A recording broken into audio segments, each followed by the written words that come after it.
লৈ আমাৰ জয় ভাৰত পাৰ্টি তৰফৰ পৰা আন্তৰিক অভিনন্দন জ্ঞাপন কৰিছোঁ।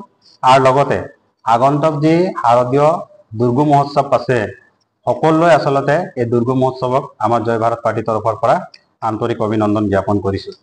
আৰু আমি অতি দুখেৰে এটা কথা ক'ব বিচাৰিছোঁ যে অহা 28 তাৰিখৰ পৰা যি নেকি আচলতে দুৰ্গা পূজা আৰম্ভ হ'বলৈ গৈ আছে, এই দুৰ্গা পূজাত আমি দেখিবলৈ পাইছোঁ যে দুৰ্গা দেৱীৰ আচলতে যি নেকি আচলতে মূৰ্তি, সেয়া মন্দিৰত আচলতে ভূমিষ্ঠ নোহোৱাৰ আগত আমি দেখিবলৈ পাইছোঁ যে মহিষাসুৰৰ অসুৰ যিজন আছিলে তেখেতৰহে আচলতে আমি মূৰ্তি দেখিবলৈ পাইছোঁ। আৰু সেইটো আমি দেখিবলৈ পাইছোঁ ACMSৰ ৰূপত।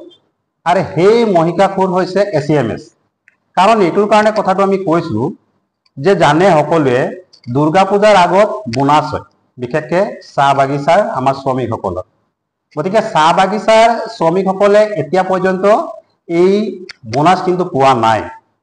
আৰু যোৱা 16 তাৰিখে অৰ্থাৎ 16 আগষ্টত আমি দেখিবলৈ পাইছোঁ যে গোলাঘাট আৱৰ্ত ভৱনত গোলাঘাট জিলাৰ আয়ুক্ত মহোদয়, আৰক্ষী অধীক্ষক, ALC অৰ্থাৎ সহকাৰী শ্ৰম আয়ুক্ত, লগতে বিভাগীয় কৰ্তৃপক্ষ, প্ৰশাসনৰ সকলো বিষয়ববীয়া উপস্থিত আছিল।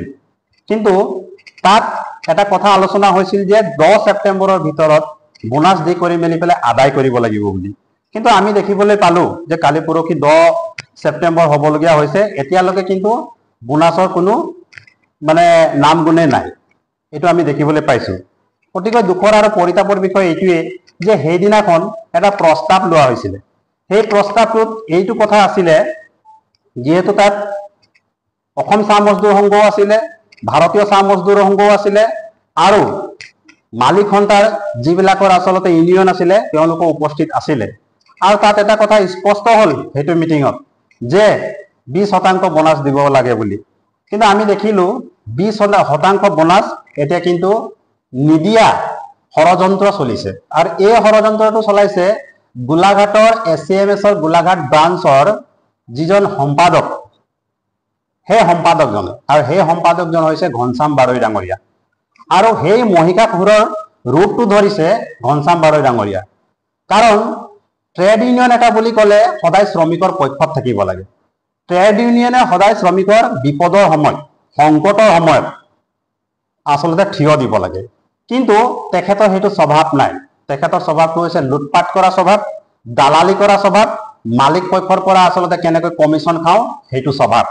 সেইকাৰণে আমি দেখিবলৈ পাইছোঁ যে ACMSৰ যি নেকি চাহ বাগিচাৰ ইউনিট গোট আছে, সেই ইউনিট বিলাকে, প্ৰাথমিক গোট বিলাকে আচলতে তেখেতক বৰ্জন কৰিছে। কাৰণ দুৰ্গা পূজা বুলি ক'লে আপোনালোকে সকলোৱে জানে যে প্ৰত্যেকৰ ঘৰত এটা আনন্দমুখী পৰিৱেশ হয়, এটা উৎসৱৰ পৰিৱেশ হয়। আৰু সকলো ল'ৰা ছোৱালীকে ধৰি পৰিয়ালসহ সকলোৱে ভাবে যে সেইদিনাখন আমি ভাল ধৰণে খাম, ভাল কাপোৰ কানি ল'ম, পূজা ফুৰিবলৈ যাম, এনেকুৱা ধৰণৰ অন্যান্য কথাবিলাক পৰিকল্পনা কৰি থৈছে।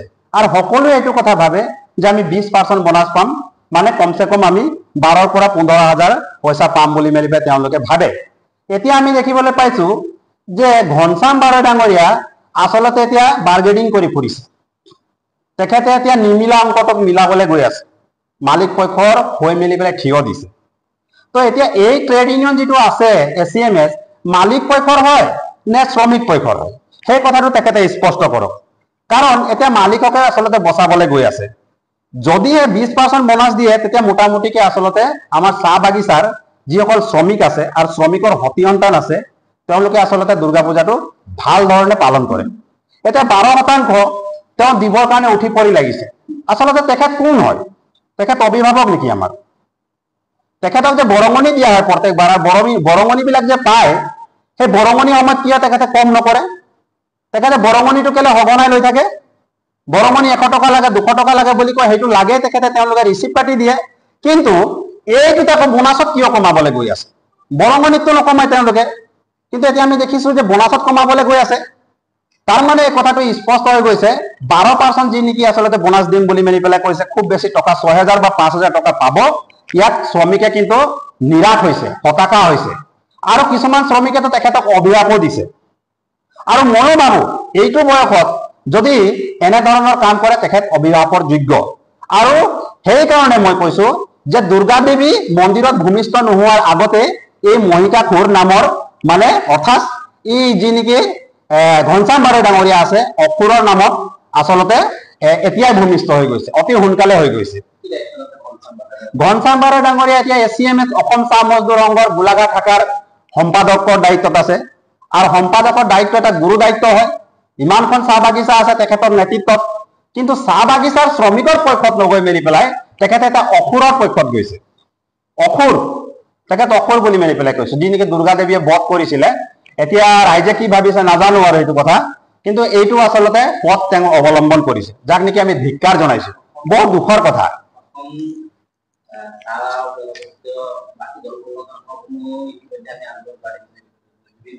হয়,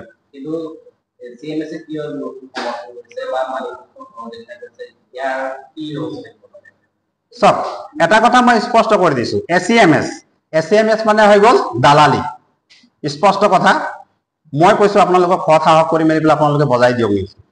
দালালি বুলি মেলি পেলাই কৈছো, এইটোৰ কাৰণে দালালি বুলি মেলি পেলাই কৈছো, তেওঁলোকৰ স্বভাৱটো আচলতে গাহৰিক যেনেকৈ সোণৰ মালা পিন্ধালো গৈ মেলি পেলাই বুকাত যেতিয়া লুকুৰি পুটুৰি হয় নহয়, সেই তেনেকুৱা ধৰণৰ আচলতে ACMSৰ স্বভাৱটো।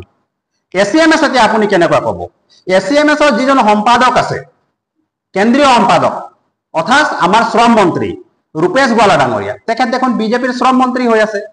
আৰু পৱন সিং ঘাটোৱাৰ, তেখেত দেখোন কংগ্ৰেছৰ এটা বিৰাট ডাঙৰ লিডাৰ। ACMS কাক ক'ব আপুনি কওকচোন বাৰু? তেখেতক ক'ব নে এখেতক ক'ব নে আমাৰ এইটো কি কয় ঘনশ্যাম বাৰৈ ডাঙৰীয়াক ক'ব? তেওঁলোকেতো দালালি কৰি আছে, যোনফালে আচলতে পইচা পায় সেইফালে ঢাপলি মেলে। শ্ৰমিকৰ লিডাৰ নহয় তেওঁলোকে, একদম চিধা চিধি কথা। শ্ৰমিকৰ কাৰণে তেওঁলোকে নাই, শ্ৰমিকৰ তেজ শোষণ কৰিবৰ কাৰণে আছে, তেওঁলোকে তেজপিয়া হয়। তেজপিয়া বুলি মেলি পেলাই কৈছো। নহলে আজি ইমান ডাঙৰ ডাঙৰ মানুহবিলাক থাকি মেলি পেলাই তেওঁলোকে এই 20% বোনাছটো আচলতে থিৰাং কৰা স্বত্তেও পাছত লুটি বাগৰ কেলে মাৰিব লাগে, পাভ লুটি কেলে মাৰিব লাগে, কি কাৰণে মাৰিব লাগে? প্ৰত্যেকবাৰে যে আমি বোনাছটো আন্দোলন কৰি মেলি পেলাই হাই হুলস্থল কৰি মেলি পেলাই কাঢ়ি আনিবলগীয়া হয়, তাৰ মূল কাৰণটোৱে হৈছে ACMS। একদম চিধা কথা কৈছো, ACMS হয়। এই দালালিগিৰি কিন্তু ACMS বন্ধ কৰক।